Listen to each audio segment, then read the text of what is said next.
Los primeros padres de la Iglesia son figuras fundamentales que ayudaron a establecer y consolidar la fe cristiana en los primeros siglos después de la muerte y resurrección de Cristo. Estos líderes no solo fueron teólogos y defensores de la doctrina, sino también pastores que guiaron a las primeras comunidades cristianas en un contexto lleno de persecuciones y desafíos, tanto internos como externos. Después de la ascensión de Jesús al cielo, los apóstoles continuaron con la misión de expandir el Evangelio. Sin embargo, a medida que el cristianismo se fue expandiendo, surgieron problemas y confusiones acerca de la verdadera enseñanza de Jesús. El cristianismo no solo enfrentó la oposición del Imperio Romano, sino también tensiones internas debido a la interpretación de las Escrituras y las enseñanzas del propio Jesús. Fue en este contexto que surgieron los primeros padres de la Iglesia, quienes no solo defendieron la ortodoxia, sino que también jugaron un papel crucial en la formulación de las doctrinas fundamentales que definirían el cristianismo. Uno de los principales desafíos que enfrentaron los primeros padres fue la necesidad de establecer una defensa coherente y racional de la fe cristiana frente a la crítica y el escepticismo. En este sentido, los primeros teólogos se convirtieron en apologetas, defendiendo la fe cristiana tanto contra los ataques externos como contra las herejías internas. Entre los padres más destacados de este período se encuentra San Ireneo de Lyon, quien es conocido por su obra Contra las herejías, en la que refutaba las enseñanzas gnósticas que amenazaban con distorsionar el mensaje cristiano. Ireneo fue uno de los primeros en articular una visión clara de la transmisión apostólica y la autoridad de la Iglesia, destacando la importancia de la tradición oral y escrita en la preservación de la fe cristiana. Otro padre fundamental fue Tertuliano, quien se destacó por su férrea defensa de la fe cristiana y por su contribución al desarrollo del concepto de la Trinidad. Aunque más tarde se apartó de la Iglesia, sus escritos fueron clave para el desarrollo de la teología cristiana primitiva. Tertuliano también fue pionero en el uso de la filosofía griega para explicar la fe cristiana, lo que abrió el camino para una mayor integración del pensamiento filosófico con la doctrina cristiana. Una de las principales contribuciones de los primeros padres fue la clarificación y el desarrollo de la doctrina de la Trinidad, que se convertiría en uno de los pilares fundamentales de la fe cristiana. Durante los primeros siglos, el cristianismo estaba plagado de debates sobre la naturaleza de Dios, especialmente sobre la relación entre el Padre, el Hijo y el Espíritu Santo. San Atanasio de Alejandría, uno de los padres más influyentes en el desarrollo de la doctrina trinitaria, fue un defensor ferviente de la divinidad de Cristo y de la unidad de la Trinidad frente a la herejía arriana, que sostenía que Jesús no era plenamente divino.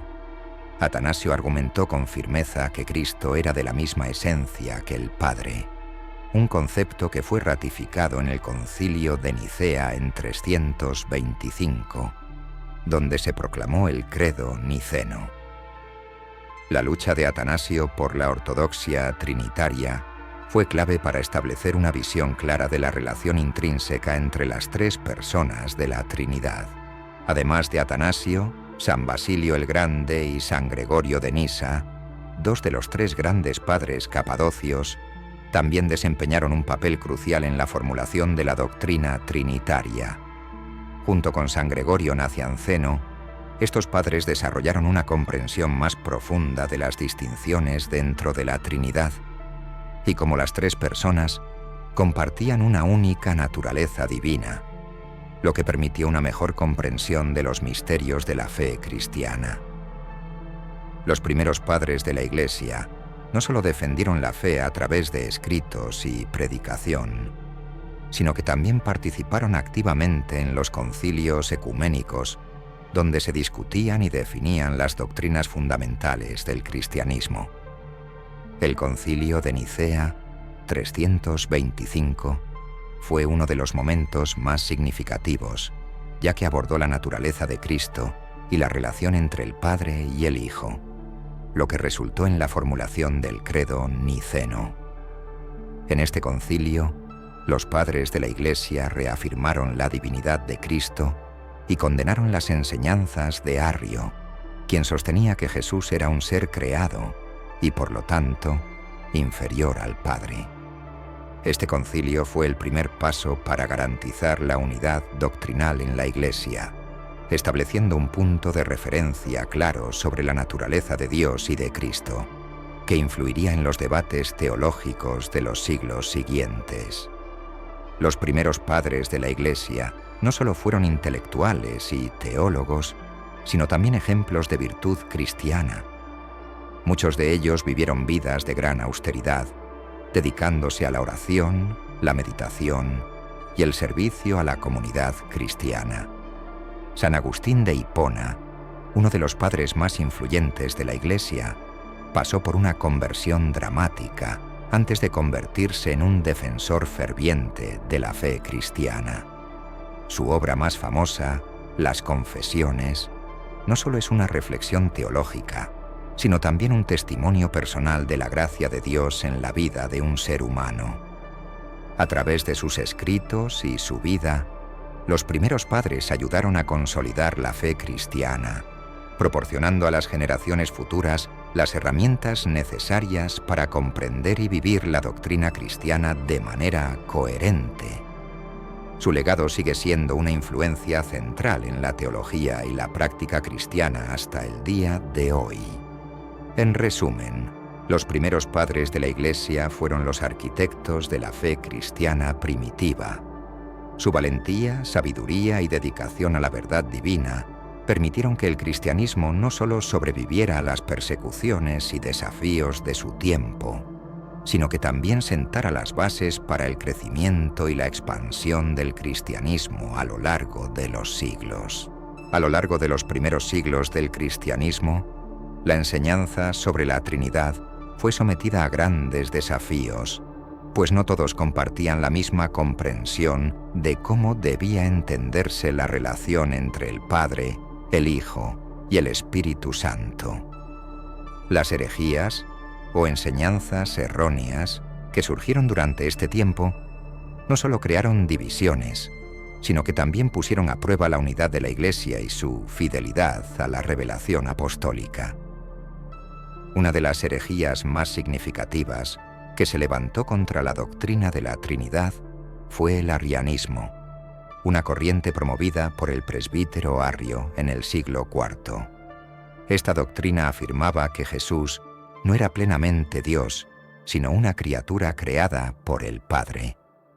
Arrio sostenía que, aunque Jesús tenía una naturaleza divina, no compartía la misma esencia que el Padre, sino que había sido creado en algún momento de la eternidad. De acuerdo con esta visión, el Hijo estaba subordinado al Padre, lo que implicaba que no existía una igualdad total entre las dos personas divinas. Este desafío fue recibido con gran preocupación por muchos cristianos, ya que la idea de que Jesús no era verdaderamente Dios ponía en peligro la base de la salvación cristiana.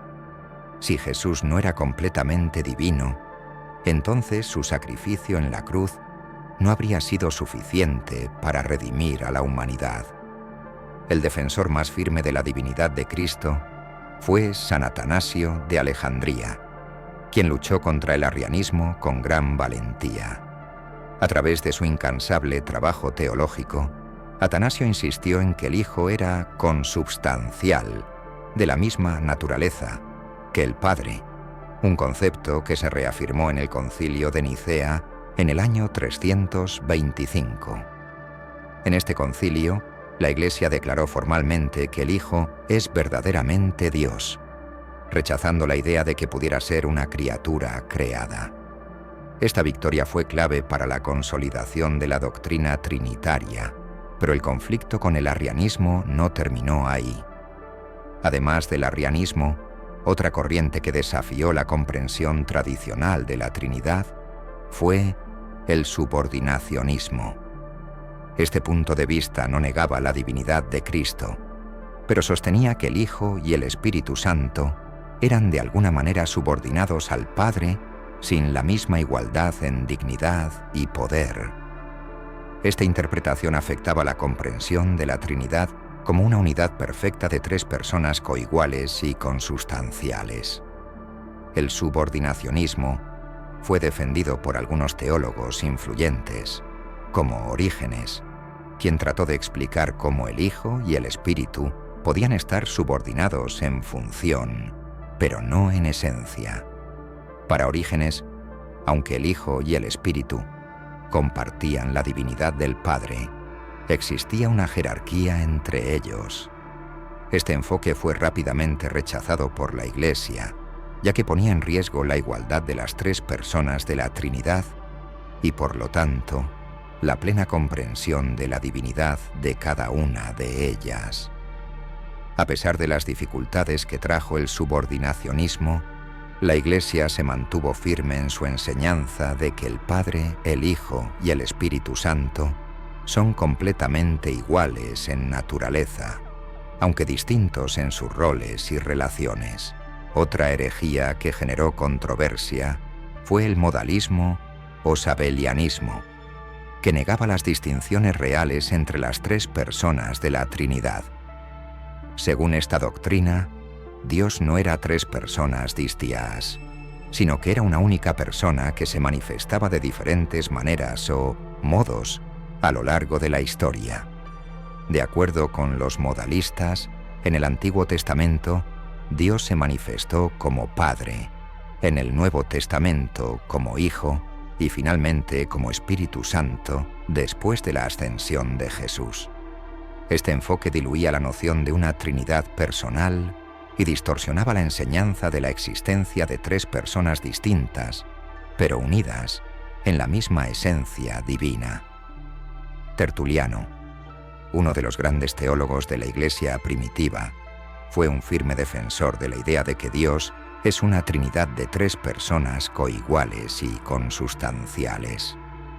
Él usó el término Trinidad, Trinitas, para describir esta doctrina, destacando que el Padre, el Hijo y el Espíritu Santo son distintos, pero comparten la misma naturaleza divina. Su defensa de la Trinidad fue esencial para combatir el modalismo y afirmar que la relación entre las tres personas no era meramente una cuestión de diferentes modos de manifestación de un solo Dios, sino de tres realidades divinas distintas, pero perfectamente unidas en su ser esencial. El rechazo de estas herejías no fue solo una cuestión teológica, sino también una cuestión pastoral. Los cristianos necesitaban entender quién era realmente Dios, cómo se relacionaba con la humanidad y cómo se llevaba a cabo la salvación. La claridad sobre la doctrina de la Trinidad era esencial para garantizar que los cristianos pudieran tener una comprensión correcta de la salvación y la naturaleza de su relación con Dios. Los primeros concilios ecuménicos, como los de Nicea, 325, y Constantinopla, 381, fueron cruciales para definir y defender la enseñanza trinitaria frente a las amenazas de estas herejías. En estos concilios, la Iglesia reafirmó que Dios es un solo ser en tres personas distintas: el Padre, el Hijo y el Espíritu Santo, quienes son igualmente divinos y comparten la misma esencia. La formulación del credo niceno-constantinopolitano fue fundamental para establecer esta verdad como un principio central de la fe cristiana, una verdad que sigue siendo el pilar de la teología cristiana hasta el día de hoy. A través de todos estos desafíos, los padres de la Iglesia no solo defendieron la verdad revelada, sino que también ayudaron a moldear la comprensión de Dios en una época de profundas tensiones teológicas. Gracias a sus esfuerzos, la Iglesia logró preservar la integridad de la doctrina cristiana y proteger a la comunidad de interpretaciones erróneas que amenazaban la base de la fe. El trabajo de los padres de la Iglesia en la defensa de la doctrina de la Trinidad continúa siendo relevante hoy en día. Su lucha contra las herejías que distorsionaban la naturaleza de Dios nos recuerda la importancia de mantener una visión clara y fiel de la revelación divina. En este contexto, no solo defendieron una doctrina abstracta, sino que aseguraron que el cristianismo continuara siendo una fe auténtica, anclada en la verdad de un Dios único y trino, cuya revelación a través del Padre, el Hijo y el Espíritu Santo sigue siendo el corazón de la fe cristiana. A lo largo de los siglos, la doctrina de la Trinidad fue desarrollada y afirmada no solo a través de las reflexiones teológicas de los padres de la Iglesia, sino también mediante una serie de concilios ecuménicos que reunieron a los líderes cristianos de diversas regiones para resolver disputas doctrinales clave. Estos concilios desempeñaron un papel fundamental en la defensa de la fe cristiana y en la aclaración de las enseñanzas sobre la naturaleza de Dios, especialmente en relación con la Trinidad. Los concilios ecuménicos fueron convocados cuando surgían controversias que ponían en peligro la unidad de la Iglesia y la ortodoxia cristiana. Si bien muchas de estas disputas eran doctrinales, también tenían implicaciones pastorales y espirituales profundas, ya que la comprensión correcta de la Trinidad es esencial para la salvación cristiana. Por esta razón, estos concilios no solo se dedicaron a resolver problemas teológicos, sino también a preservar la unidad de la Iglesia y a fortalecer la enseñanza cristiana. El primer gran concilio que abordó explícitamente la cuestión de la Trinidad fue el Concilio de Nicea en el año 325. Esta reunión fue convocada por el emperador romano Constantino, quien tras convertirse al cristianismo, se dio cuenta de que las divisiones internas sobre la naturaleza de Cristo estaban debilitando la cohesión del imperio. El debate central en Nicea giraba en torno al arrianismo, una enseñanza propuesta por Arrio, un presbítero de Alejandría, que negaba la plena divinidad de Jesús. Según Arrio, el Hijo no era coeterno con el Padre, sino una criatura creada por Dios. Esta doctrina ponía en riesgo el entendimiento de que Jesús es el Salvador divino, esencial para la redención humana. En este concilio, los obispos presentes, encabezados por figuras como San Atanasio de Alejandría, defendieron vehementemente la igualdad total entre el Padre y el Hijo. La conclusión fue rotunda. El Hijo es consubstancial con el Padre, es decir, comparte la misma esencia divina, lo que significa que no es una criatura creada, sino que es verdaderamente Dios. La fórmula que resultó del Concilio de Nicea se reflejó en el credo niceno, que se convirtió en una declaración fundamental de la fe cristiana y una herramienta vital para la enseñanza ortodoxa de la Trinidad. Sin embargo, la victoria de Nicea no significó el fin de las disputas sobre la naturaleza de Cristo. A pesar de la condena del arrianismo, esta doctrina siguió siendo defendida por varios grupos y emperadores, lo que llevó a la necesidad de un nuevo concilio, el Concilio de Constantinopla en el año 381, se convocó para resolver esta cuestión de manera definitiva y también para abordar otras enseñanzas erróneas que surgieron después de Nicea. En Constantinopla, los obispos reafirmaron lo decidido en Nicea y expandieron la enseñanza trinitaria al incluir la plena divinidad del Espíritu Santo. De hecho, el credo niceno fue revisado para incluir una declaración explícita sobre el Espíritu Santo, quien es y adorado y glorificado junto con el Padre y el Hijo. Esto marcó un hito importante en la doctrina de la Trinidad, ya que se estableció que las tres personas de la Trinidad, Padre, Hijo y Espíritu Santo, son igualmente divinas y coeternas. Con el Concilio de Éfeso, en el año 431, la Iglesia enfrentó otro desafío importante relacionado con la comprensión de la naturaleza de Cristo, particularmente en lo que respecta a su relación con la Virgen María.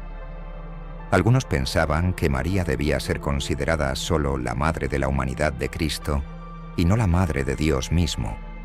El Concilio de Éfeso, sin embargo, reafirmó la enseñanza de que Jesús era plenamente Dios y plenamente hombre, y que María, por tanto, debía ser llamada Theotokos o Madre de Dios.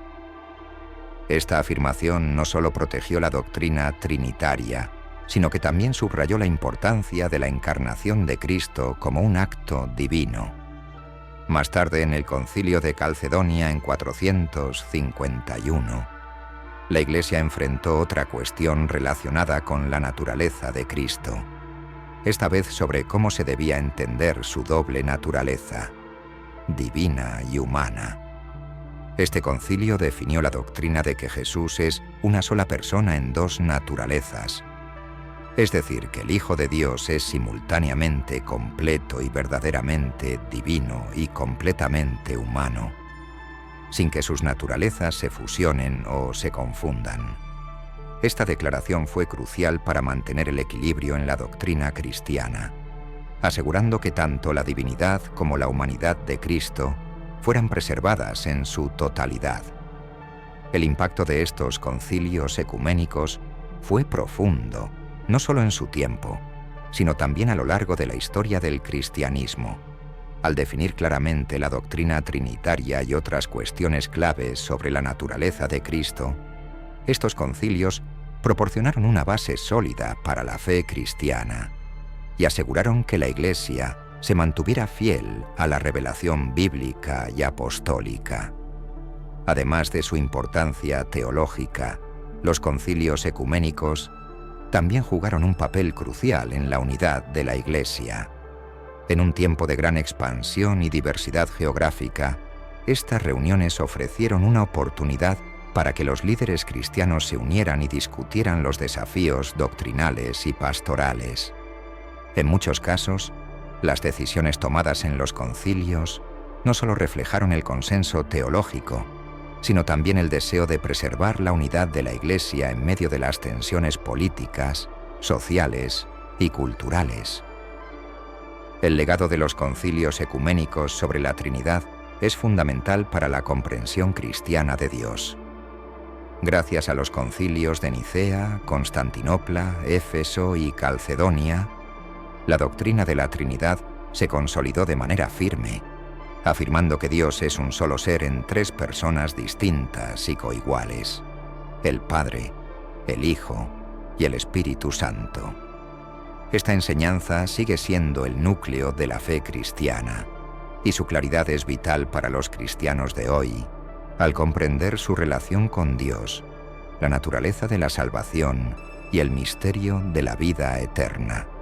En resumen, los concilios ecuménicos fueron esenciales para la defensa y afirmación de la doctrina de la Trinidad en la Iglesia primitiva. Gracias a su trabajo, la Iglesia pudo definir con precisión la naturaleza de Dios, lo que permitió a los cristianos de todo el mundo adorar al Padre, al Hijo y al Espíritu Santo en un mismo y único acto de fe. La claridad doctrinal alcanzada en estos concilios sigue siendo una piedra angular de la teología cristiana, que se transmite hasta el día de hoy, desafiándonos a comprender y vivir en la realidad del misterio divino de un Dios en tres personas. El monoteísmo judío constituye una de las bases más sólidas y fundamentales en el desarrollo de la comprensión cristiana de Dios, especialmente en lo que respecta a la doctrina de la Trinidad. Este concepto de un solo Dios, único y absoluto, es una de las enseñanzas más destacadas de la tradición judía y tiene una influencia significativa en la teología cristiana primitiva. En este sentido, entender la relevancia del monoteísmo judío es esencial para comprender cómo el cristianismo llegó a formular su doctrina sobre la Trinidad, a pesar de las aparentes tensiones con la concepción de un Dios único. Desde los tiempos más antiguos, los judíos afirmaron que solo existía un solo Dios, y esta creencia se consolidó con la revelación que Dios hizo a su pueblo a lo largo de la historia. La Shema, una de las oraciones más importantes del judaísmo, expresa esta convicción de manera clara y rotunda. Escucha, Israel, el Señor nuestro Dios, el Señor es uno. Deuteronomio 6:4. Esta afirmación, que resuena en el corazón de la identidad judía, subraya la unicidad de Dios, rechazando cualquier noción de pluralidad divina o de dioses múltiples. Este monoteísmo radical y exclusivo es el punto de partida para cualquier reflexión sobre la Trinidad, ya que establece un principio inquebrantable. Dios es uno y único. Sin embargo, a pesar de esta afirmación de la unicidad divina, los judíos también experimentaron una relación compleja con la idea de que Dios podría manifestarse de maneras diversas, aunque siempre dentro de un marco monoteísta. En las escrituras hebreas, por ejemplo, encontramos referencias a la presencia de Dios de una manera múltiple o plural. Desde el comienzo de la Biblia, en el Génesis, se habla de la creación del hombre a imagen de Dios en un plural. Hagamos al hombre a nuestra imagen, conforme a nuestra semejanza. Génesis 1:26. Este nosotros parece sugerir una pluralidad dentro de la unidad de Dios, aunque la concepción judía aún mantenía que solo había un ser supremo. A lo largo de la historia de Israel, surgieron además diversas expresiones de la presencia de Dios en la vida del pueblo, como la Shejiná, que representaba la gloria y la presencia de Dios entre su pueblo. La sabiduría divina también fue vista como una manifestación de Dios que actuaba en el mundo, especialmente en los textos sapienciales del Antiguo Testamento, como el libro de los Proverbios y el libro de la Sabiduría. En estos textos, la sabiduría no es simplemente una cualidad de Dios, sino casi una figura personificada que actúa junto a Él en la creación y en la revelación. Así, aunque el judaísmo nunca abandonó la enseñanza del monoteísmo, también reconoció de alguna forma que la esencia de Dios no era simplemente abstracta, sino que se manifestaba en el mundo a través de diferentes formas y medios. Este trasfondo del monoteísmo judío y las diversas manifestaciones de Dios prepararon el terreno para la revelación plena que se encontraría en Jesucristo, y más tarde en la doctrina de la Trinidad. En este contexto, los primeros cristianos, que eran en su mayoría judíos, no abandonaron el principio fundamental del monoteísmo, sino que lo reinterpretaron a la luz de la persona de Jesucristo y la obra del Espíritu Santo. Para ellos, la idea de que Dios es uno no significaba necesariamente que Dios no pudiera revelarse de múltiples maneras, y la experiencia del Hijo y el Espíritu les llevó a desarrollar una comprensión más profunda de la unicidad de Dios. El Nuevo Testamento se convierte en un espacio clave en el que se refleja esta tensión entre el monoteísmo judío y la comprensión cristiana de la Trinidad. Jesús, al identificarse como el Hijo de Dios y al enseñar sobre la relación única que tenía con el Padre, parecía desafiar las normas del monoteísmo judío, aunque siempre subrayó que su misión era revelación de la voluntad del Padre. Jesús no presentó una nueva divinidad, sino que habló de una relación intrínseca con el Padre, dando a entender que ambos compartían la misma esencia. De esta manera, la unicidad de Dios se mantenía, pero de una forma nueva y profunda. Este entendimiento de Jesús como el Hijo de Dios, en plena comunión con el Padre, llevó a los cristianos primitivos a afirmar que, si bien Dios es uno, en Él coexisten tres personas distintas: el Padre, el Hijo y el Espíritu Santo, que sin embargo no son tres dioses diferentes, sino una única esencia divina. De esta forma, El monoteísmo judío se mantuvo intacto, pero su significado se expandió para incluir una dimensión trinitaria que, aunque no directamente formulada en los textos hebreos, encontraba eco en las experiencias de los primeros discípulos de Jesús. Por lo tanto, el monoteísmo judío no fue solo una base para la doctrina de la Trinidad, sino también una preparación espiritual que permitió la comprensión de que Dios puede ser uno y a la vez manifestarse en diversas formas. Los judíos, al enfatizar la unicidad de Dios y al reconocer sus diversas maneras de revelarse, ofrecieron a los cristianos el marco adecuado para entender cómo el Padre, el Hijo y el Espíritu Santo podían compartir la misma naturaleza divina sin que ello comprometiera la unidad de Dios. Así, la relevancia del monoteísmo judío en el desarrollo de la doctrina trinitaria es innegable. Este principio no solo se mantuvo firme a lo largo de la historia del pueblo de Israel, sino que también proporcionó la base para la comprensión cristiana de un Dios único que se manifiesta en 3 personas. Al mismo tiempo, la revelación en Cristo y la acción del Espíritu Santo permitieron una expansión de la visión monoteísta hacia una comprensión más rica y compleja de la naturaleza divina, sin perder la esencia fundamental de que Dios es uno. La historia de la Iglesia es, sin lugar a dudas, un relato de crecimiento, desafíos y, sobre todo, de transformación profunda. Desde los primeros días de los seguidores de Jesús hasta la expansión global de la fe cristiana, la historia de la Iglesia ha sido testigo de eventos que han moldeado no solo la vida espiritual de millones de personas, sino también el desarrollo de la teología cristiana y la comprensión de la Trinidad. En este contexto, la relación entre el monoteísmo judío, la revelación de Cristo y la enseñanza trinitaria ha sido un proceso que ha tardado siglos en consolidarse, pero que se forjó en los primeros siglos de la Iglesia a través de tensiones, concilios y confrontaciones con diversas corrientes heréticas. La Iglesia primitiva, tras la ascensión de Cristo, comenzó como una pequeña comunidad de creyentes en Jerusalén, que aún mantenían fuertemente su identidad judía. A medida que se extendió el cristianismo, los discípulos de Jesús se enfrentaron a la difícil tarea de comprender y explicar cómo se debía entender la naturaleza de Cristo, a pesar de los firmes principios monoteístas del judaísmo.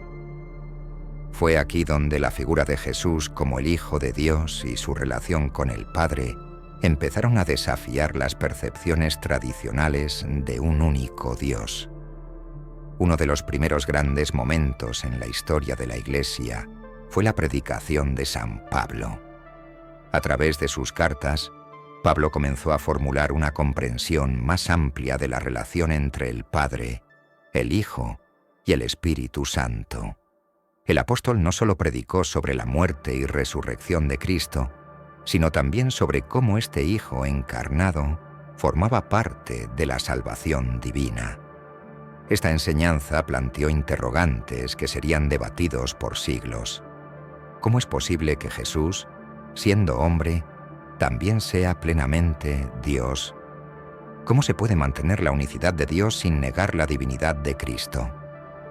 Este desafío se intensificó con el paso del tiempo, y a medida que la Iglesia se expandía, surgieron diversas interpretaciones sobre la naturaleza de Cristo y su relación con el Padre.